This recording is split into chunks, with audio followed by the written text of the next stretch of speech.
అలైక్య గారు, మీరేంటి ఇక్కడ? అది ఆనంద్ గారు, మా అక్క వసు ఇక్కడికి వచ్చింది.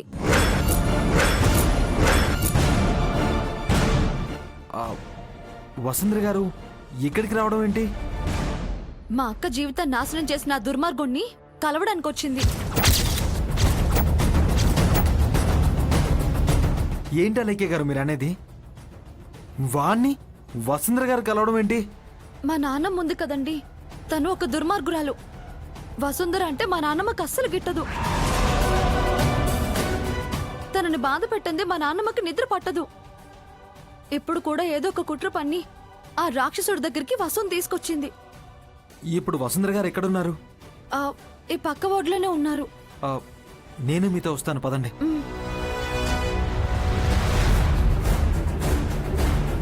మా అక్క తొందరపడి ఏదైనా కఠిన నిర్ణయం తీసుకుంటుందేమోనని భయంగా ఉంది ఆనంద్ గారు. ఏం జరగదు, నేనున్నాను కదా అలైక్య గారు, మీరేం కంగారు పడకండి.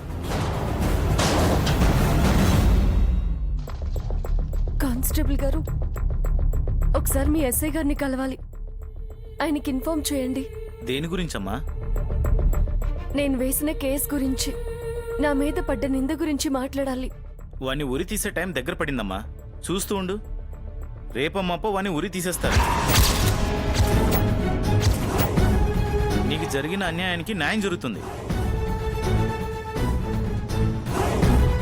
అలా జరగకూడదండి, అందుకే అతని మీద కేసు విత్డ్రా చేసుకుందామని వచ్చాను.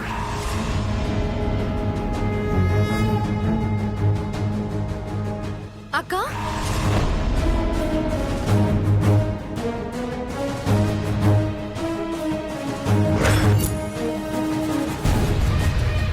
ఏంటక్క నువ్వు అంటుంది? వాణ్ణి రిలీజ్ చేయడమా? హాస్పిటల్కి వచ్చాక నానమ్మ నిన్ను మార్చేసిందా? అలాంటి రాక్షసుని విడుదల చేస్తే ఇలాగే ఎంతో మంది జీవితాలు నాశనం చేస్తాడక్క. నువ్వే అన్నావు కదా, వాణ్ణి బుద్ధొచ్చేలా వాణ్ణి తన్నాలి, తెగ నరకాలి అని. ఇప్పుడు ఏమైందా కోపం?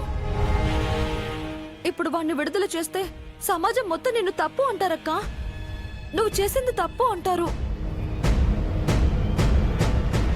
వసుంధర గారు, మీరు వాడిని వదిలేస్తారా? అలాంటి విధవని రిలీజ్ చేస్తే రేపేదైనా తప్పు జరిగినా అందరూ మిమ్మల్ని శిక్షిస్తారు. అలాంటి వాణ్ణి ఉరి తీయడమే కరెక్ట్. మీరు మనసు మార్చుకోకండి. కొన్ని కావాలనుకున్నప్పుడు కొన్ని వదులుకోవాలి ఆనంద్ గారు. అలా అని ఆ దుర్మార్గుని వదిలేస్తావా? వాణ్ణి శిక్ష నుంచి విముక్తి చేస్తావా? నువ్వు అలా చేసి వాడితో తాళి కట్టించుకుని వాణ్ణి నీ భర్తగా చేసుకుంటావా? అలా చేస్తే వాడు రోజుకొక తప్పు చేసి నీలాంటి అమాయకుల్ని ఎంతో మందిని మోసం చేస్తాడక్క. వాడి మీద కనికరం కలిగి నువ్వు వదిలేస్తావేమో, నేను మాత్రం వదలను. గొడ్డలతో నేనే వాడిని తెగ నరుకుతాను. అలైక్య గారు, హాస్పిటల్లో అలా మాట్లాడకూడదండి. వసుంధర గారిని చెప్పనివ్వండి.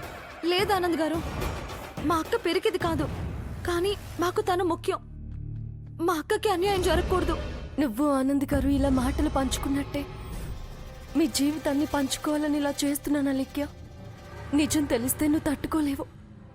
ఆ నిజం అందరికీ తెలిస్తే ఆనంద్ గారు నీ పక్కన ఉండలేరు.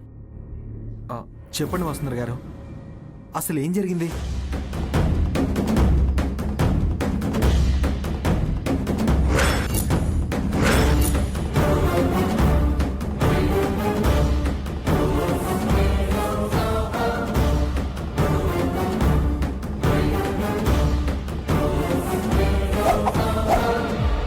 అయ్యో, అడగడం మర్చిపోయాను. అసలు మీరు హాస్పిటల్కి ఎందుకు వచ్చారు? అమ్మకు సీరియస్గా ఉంటే హాస్పిటల్కి తీసుకొచ్చాం వసుంధర గారు. అయ్యో, మేడంకి ఏమైంది ఆనంద్ గారు? అన్నయ్య తిరిగి రాలేదన్న బెంగతో, తిరిగి రాడేమో అన్న భయంతో షాక్కి గురైంది. నా శక్తికి మించిన భరోసా ఇస్తూనే వచ్చాను వసుంధర గారు.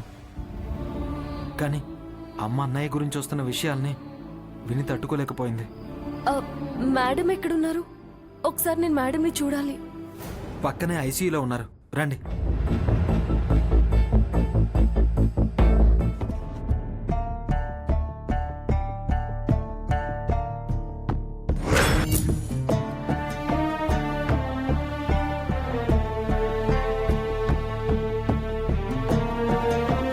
ఇప్పుడు ఎలా ఉందమ్మా? పర్వాలేదు డాక్టర్. పిలిచారండి డాక్టర్. అమ్మకి ఎలా ఉందండి? లేజర్ ఆపరేషన్ చేశాం. ఒంటి మీద కత్తిగట్టు లేకుండా చేసిన ఈ ఆపరేషన్ సక్సెస్ అయింది. అంటే క్యాన్సర్ ఇప్పుడు లేదు, ట్యూమర్ను కరిగించేశాం. టైం టు టైం మందులు వాడితే 2 వారాల్లో పూర్తిగా కోలుకుంటుంది. Thank you doctor. అమ్మకి ఇంకా ఇక్కడ ఎన్ని రోజులు ఉండాలి డాక్టర్? 3 రోజుల్లో ఇంటికి వెళ్ళిపోవచ్చు. జాగ్రత్తమ్మా.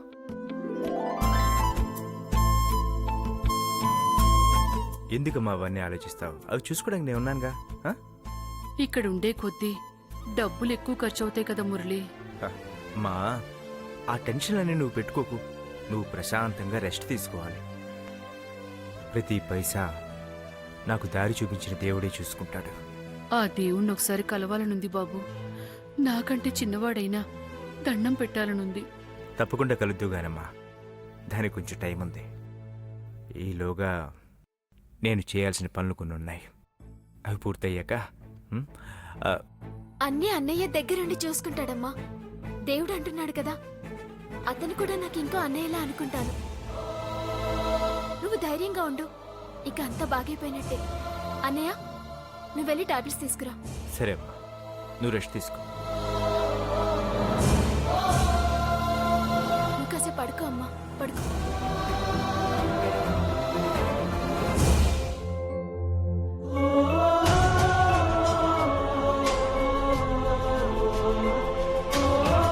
ఏంటక్క, ఇంకా వంశీ సార్ గురించి ఆలోచిస్తున్నావా?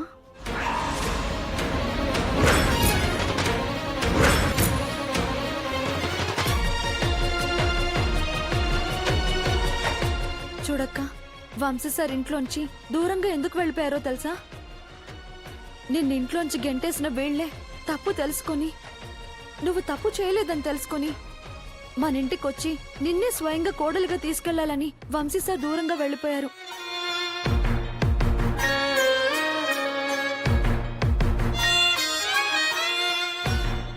ఆయన ఎక్కడున్నా నీ కోసం ఒకరోజు ముందే వస్తారు.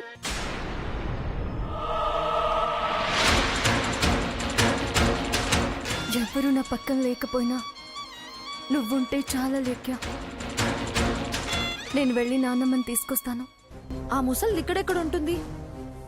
ఆ వెధవ జోగేంద్ర గడ్ దగ్గర కూర్చొని ఇంకో వెధవ పనికి శ్రీకారం చుడుతూ ఉంటుంది. దానికి బుద్ధి లేదక్కా. ఆ జోగేంద్ర గడ్ని చంపేటప్పుడే ఆ ముసలిదాన్ని కూడా వేసేయాల్సిందే. నాన్నమ్మతో ఎందుకు లెక్క గొడవలు? నేను వెళ్ళి తీసుకొస్తాను, నువ్వు ఇక్కడే ఉండు. నాకు అర్థమైందక్కా, నువ్వు అక్కడికి ఎందుకు వెళ్ళాలనుకుంటున్నావో. నువ్వు వాళ్ళ మాటలు వినడానికి వీల్లేదు. నేనే వెళ్ళి ఆ ముసలిదాన్ని ఈడ్చుకొస్తాను.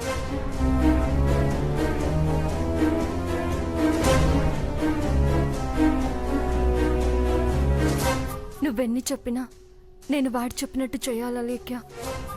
నాకు మిగిలిన బాధ్యత అదొక్కటే. నింద కూడా నా మీదే పడింది కాబట్టి ఈ శిక్ష కూడా నేనే వేసుకుంటాను. నేను ఆ ఇంటికి కోడలు నవ్వలేకపోయినా పర్వాలేదు.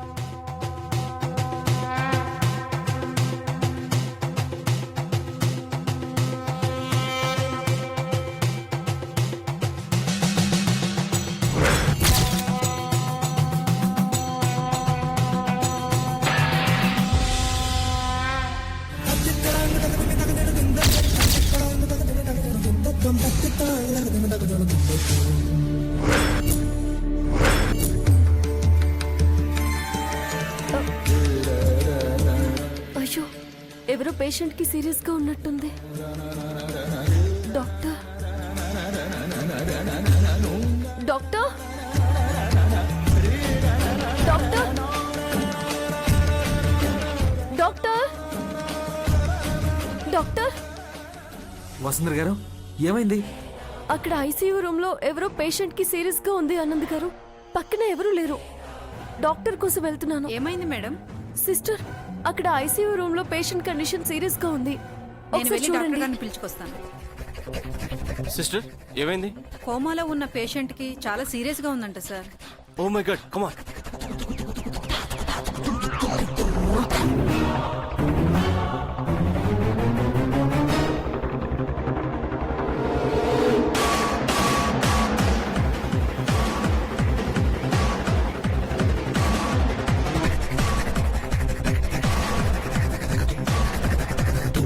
ఓకే, కొంచెంలో ప్రమాదం తప్పింది. మీరు ఎలాగైనా బతకాలని మురళి గారు చేయని పూజ అంటూ లేదు. You are the lucky person sir.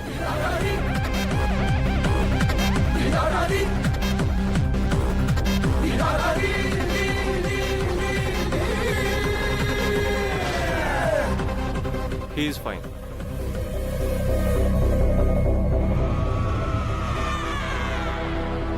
Sister, ఇప్పుడు ఆ పేషెంట్కి ఎలా ఉంది? Is fine madam.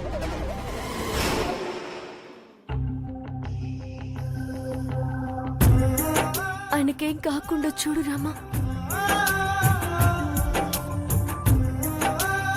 తెలియని వాళ్ళ కోసం ఇంత ఆరాటపడే మిమ్మల్ని మా వాళ్ళు ఎప్పుడు అర్థం చేసుకుంటారు వసుంధర గారు? డాక్టర్, ఆయన సేఫ్గానే ఉన్నారా? ఆయన బాగుండాలని కోరుకునే వ్యక్తుల్లో ఒకరు నేను, ఇంకొకరు నా మిత్రుడు. మేమెవరూ లేకపోయినా సమయానికి మీరొచ్చి ఇన్ఫార్మ్ చేయడం వల్ల ప్రాణాపాయం తప్పింది. ఇంకొన్ని క్షణాలు లేట్ అయినా ఆయన మాకు దక్కేవారు కాదు. చాలా థ్యాంక్స్ అమ్మా. అసలు ఆయనకి ఏమైంది డాక్టర్? తలకు బలమైన దెబ్బ తగలడం వల్ల ఆయన కోమాలోకి వెళ్ళిపోయారు. ఇప్పుడు ఆయన కోమా స్టేజ్ చాలా సీరియస్గా ఉంది. ఆయన ఎప్పుడు బయటపడతాడో చెప్పలేం. మరి పేషెంట్ కండిషన్ అంత సీరియస్గా ఉంటే వాళ్ళెవరూ పక్కనే లేరేంటి డాక్టర్? చెప్పాను కదమ్మా, ఆయనకు ఎవరూ లేరు. మురళి అనే నా రెగ్యులర్ పేషెంట్. అతను ఇక్కడికి తీసుకొచ్చి ట్రీట్మెంట్ చేయిస్తున్నాడు. అతను ఒక్కడే ఉండడం వల్ల అన్నీ చూసుకోలేకపోతున్నాడు. ఎనివే, మీరు గొప్ప సహాయం చేశారు. చాలా థ్యాంక్స్ అమ్మా. అయ్యో, అలా అనకండి. మీరు చేసే వైద్యం ముందు మేం చేసే సాయం చాలా చిన్నది. కొంచెం ఆయన చూసుకోండి సార్. మీ వల్ల ఈరోజు ఒక మనిషి చావు బతుకుల నుంచి బయటపడ్డాడు. మీరు గొప్ప మనిషి అనడానికి ఈ సందర్భం చాలు వసుంధర గారు. నేను అలా ఎప్పుడు అనుకోను ఆనంద్ గారు. ఇది దేవుడు చేయించిన ఒక మంచి పని. మీరు వెళ్ళండి. అలాగే వసుంధర గారు.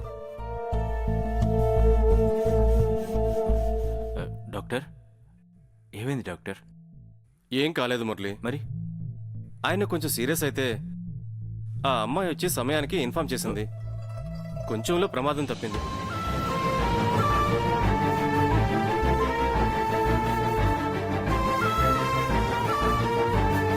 మురళి, నువ్వు ఆ అమ్మాయికి చాలా రుణపడి ఉన్నావయ్యా.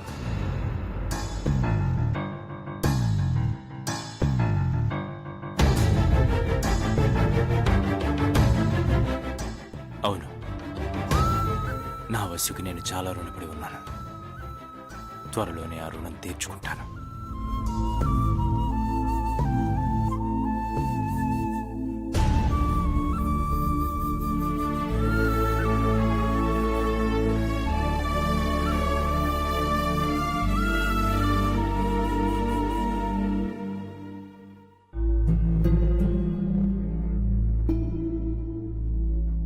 వంశీ గారు, మిమ్మల్ని చూస్తే నాకు చాలా జెలసీగా ఉందండి. మీరు స్పృహలో లేకపోయినా మీ ప్రేమని గెలిపించుకుంటున్నారు. ఓడిపోవడానికి అసలు అవకాశం ఇవ్వడం లేదు మీరు.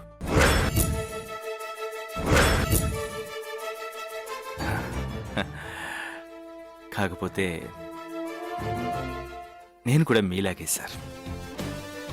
చావు బతుకులకి వచ్చైనా చచ్చైనా నా ప్రేమని గెలిపించుకుంటారు.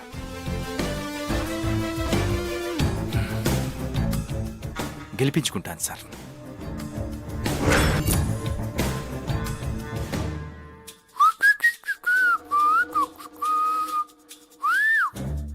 ఏమై కానిస్టేబుల్, మా వసు ఎస్ఐ గారికి కబురు పెట్టమని చెప్పింది కదా, చెప్పావు ఎస్ఐ గారికి? రేపో మాపో విడుదల కాబోతున్నాను ఇక్కడ. అవుతారా? అవుతావు. అలాంటి మంచి అమ్మాయిలు ఉన్నంత వరకు నీలాంటి వెధవలకి మేం కాపలా ఉండాల్సిందే.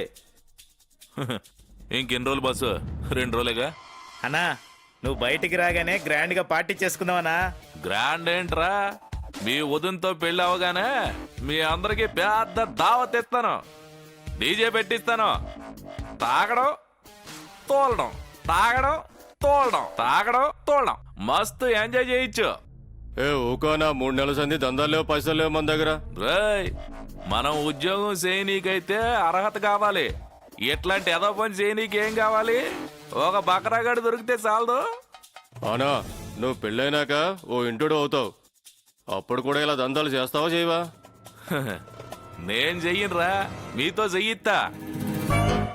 నాకు పెళ్ళి అయిపోతే నా పెండ్లంతో హనీమూన్కి వెళ్ళిపోతానా? హనీమూన్కి పోవాలన్నా ముందు ఇక్కడి నుంచి బయటపడాలి కదన్నా. రేయ్, మనం రేపు ఇక్కడి నుంచి వెళ్ళిపోతున్నారా?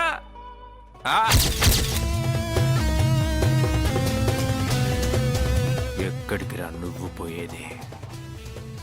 ఒకవేళ పోతే అది ఇక్కడి నుంచి బయటికి కాదు, పైకే. నిన్ను చంపి నేను బయటికి వెళ్తాను.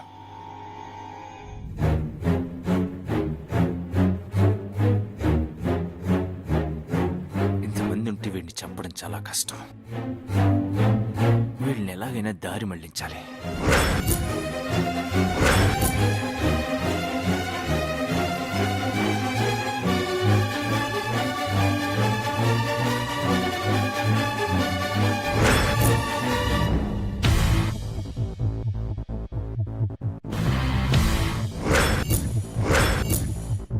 మురళీకృష్ణ గ్రూప్ ఆఫ్ కంపెనీస్ వాళ్ళు ఇస్తున్న సువర్ణ అవకాశం.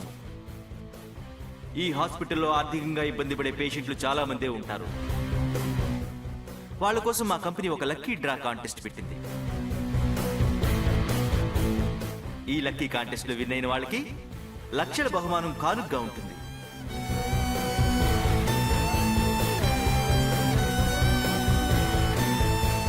ఈ కాంటెస్ట్ ఏంటంటే, మేము గ్యాస్ బెలూన్ వదులుతాం. ఆ బెలూన్ ఏ గది దగ్గరికి వెళ్ళి ఆగితే వాళ్లే విజేత.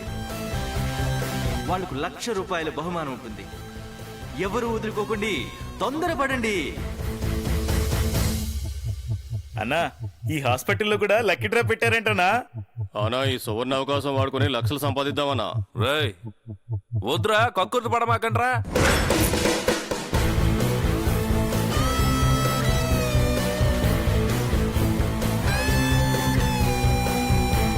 అమ్మో బెలూన్, ఈ విధవలకు కనపడకుండా దాన్ని ఎలాగైనా పట్టుకోవాలి.